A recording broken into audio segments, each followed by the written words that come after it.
Maduro entregou o código-fonte para Trump. O que aconteceu nas últimas 12 horas não foi um movimento político. Foi um cheque-mate tecnológico. Donald Trump não prendeu Nicolás Maduro apenas para combater o narcotráfico. Isso é o que contam para as crianças. Trump capturou Maduro para obter uma sequência numérica específica. A chave de criptografia que conecta os sistemas eleitorais da Venezuela aos servidores que operam aqui, no coração do Brasil.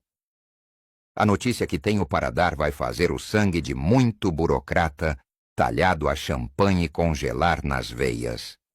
Maduro entregou o código-fonte. A caixa preta foi aberta numa sala blindada na Flórida. E o que os peritos da NSA viram na tela do computador faz o escândalo de Watergate parecer briga de jardim de infância. O segredo acabou. A máquina de votos foi despida. Precisamos compreender a gravidade do cenário com a frieza de um cirurgião em campo de batalha. Janeiro de 2026. O mundo mudou. A blindagem que o consórcio brasileiro achava que tinha, apoiada na complacência da mídia internacional e na burocracia globalista, evaporou no momento em que a bota de um marine americano tocou o solo do Palácio de Miraflores. Vocês achavam mesmo que a obsessão do sistema em esconder os registros, em negar o voto impresso, em perseguir quem questionasse a lisura do processo, era apenas zelo democrático? Não sejam ingênuos. Olavo já ensinava. O segredo é a alma do negócio revolucionário. Ninguém esconde o que é limpo. Ninguém tranca às 7 chaves o que é honesto. Eles escondiam porque sabiam que o mecanismo era compartilhado. A informação que chega através de canais criptografados de Washington é devastadora.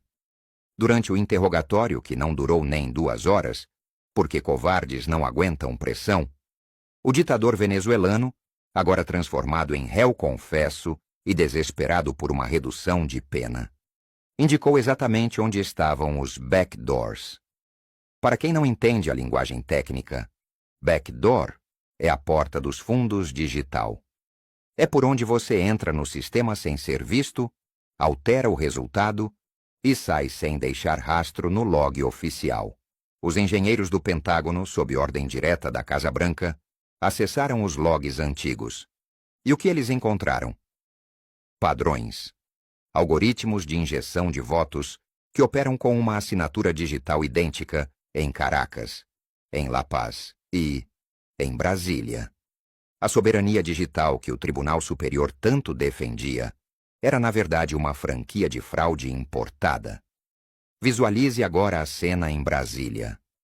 Neste exato momento, técnicos de informática do governo estão correndo em círculos, tentando formatar HDs, tentando passar ímãs potentes sobre servidores, tentando queimar arquivos.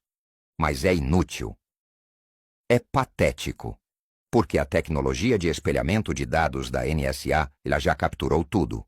O fantasma da máquina foi capturado. Trump tem o kill switch. Ele tem o botão de desligar. Ao possuir a prova matemática da manipulação, ele não precisa enviar tanques para a fronteira brasileira. Ele não precisa disparar um único míssil. Ele apenas precisa vazar um relatório técnico de 10 páginas.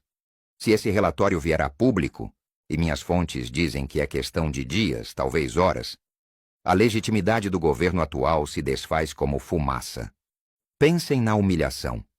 Os nossos supremos doutores, que se arvoram em deuses da ética, que caçaram mandatos, que prenderam patriotas por fake news sobre as urnas, agora estão sob a mira de um relatório técnico forense emitido pela maior potência militar do planeta. Eles não podem prender o perito da NSA. Eles não podem multar o governo americano. Eles estão nus diante da verdade matemática. E aqui entra a filosofia, a base de tudo o que estudamos. A mentira, por mais sofisticada que seja, tem um prazo de validade ontológico. Ela não se sustenta no ser. Ela precisa de energia constante para ser mantida. Precisa de censura, precisa de ameaça, precisa de dinheiro. Quando a fonte de energia seca e a prisão de Maduro cortou o cabo de força, a estrutura da mentira colapsa sob o próprio peso. O pânico que descrevo não é retórica, é físico. Fontes internas relatam reuniões de emergência na madrugada, gritos nos corredores dos palácios, assessores chorando. Eles sabem que a blindagem jurídica internacional acabou. Se Trump declarar que o sistema brasileiro é comprometido e ilegítimo, com base nas provas colhidas na Venezuela, o Brasil se torna oficialmente um estado pária sob ocupação de uma quadrilha digital. O consórcio tentou vender ao mundo a imagem de que o Brasil era uma democracia vibrante que venceu o fascismo. Agora, o mundo está prestes a descobrir que o Brasil era apenas um laboratório de engenharia social operado por um software pirata. A humilhação internacional será sem precedentes.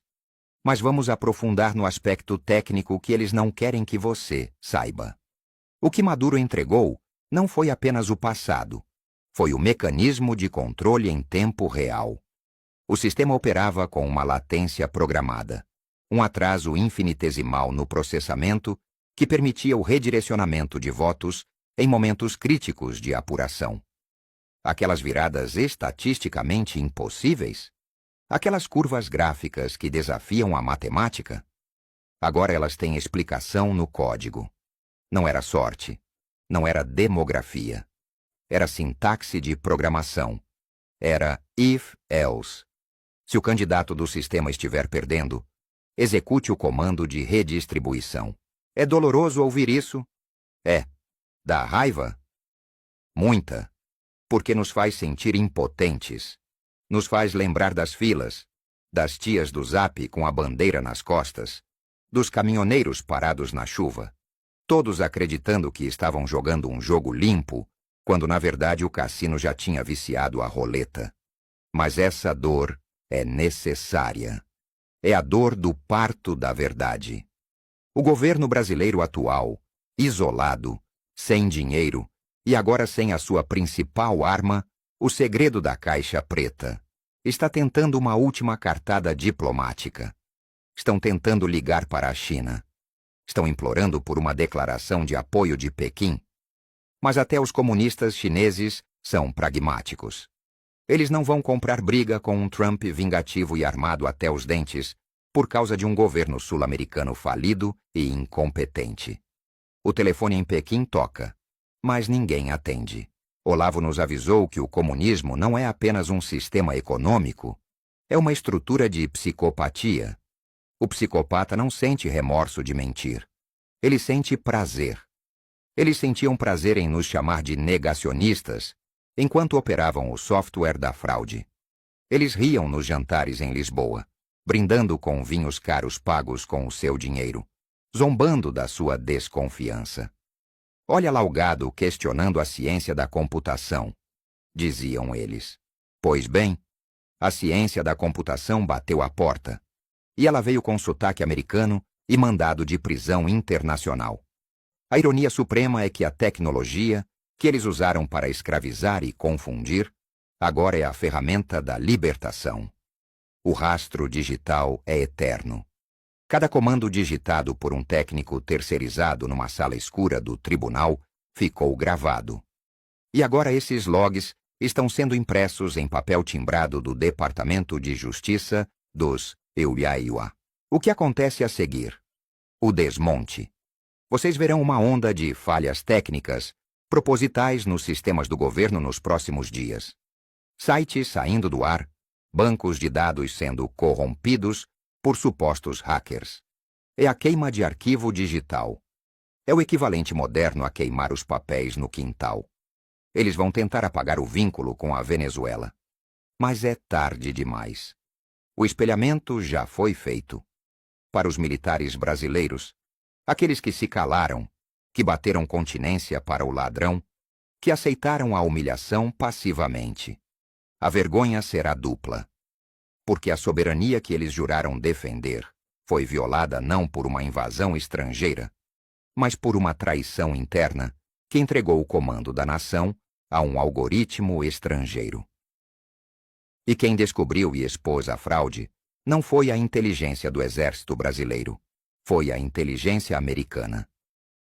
A história registrará que, enquanto nossos generais de pantufa jogavam golfe, Trump fazia o trabalho sujo de limpar a nossa casa. Preparem seus estômagos.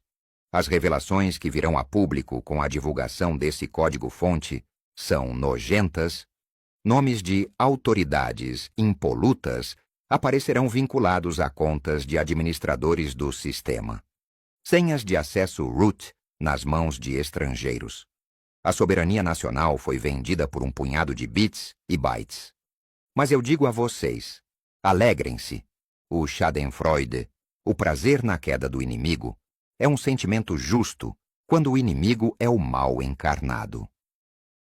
Ver a arrogância desses tiranetes de toga se transformar em terror puro diante de um laptop do FBI é um espetáculo moral. Eles achavam que controlavam o tempo. Achavam que controlavam a história. Mas esqueceram que Deus é o Senhor da verdade. E que a verdade, às vezes, usa caminhos tortuosos para aparecer. Ela usou a ganância de um ditador venezuelano e a fúria de um presidente americano para libertar o povo brasileiro da sua cegueira. Não haverá para onde fugir. O espaço aéreo está monitorado. As contas estão rastreadas. E agora, o próprio sistema que os elegeu é a prova do crime que os condenará. A narrativa de golpe que eles construíram contra Bolsonaro vai se inverter brutalmente. O mundo vai ver quem foram os verdadeiros golpistas. Quem foram os verdadeiros manipuladores da democracia. Fiquem firmes. Não caiam nas cortinas de fumaça que a mídia velha vai tentar criar. Eles vão falar de clima, de futebol, de novela. Vão tentar esconder o elefante na sala. Mas o elefante é digital. E ele está pisoteando tudo. A verdade não é mais uma questão de opinião. Agora é uma questão de código binário. 0 e 1. Culpado ou inocente. E o veredito do servidor é culpado. A história é implacável com os covardes.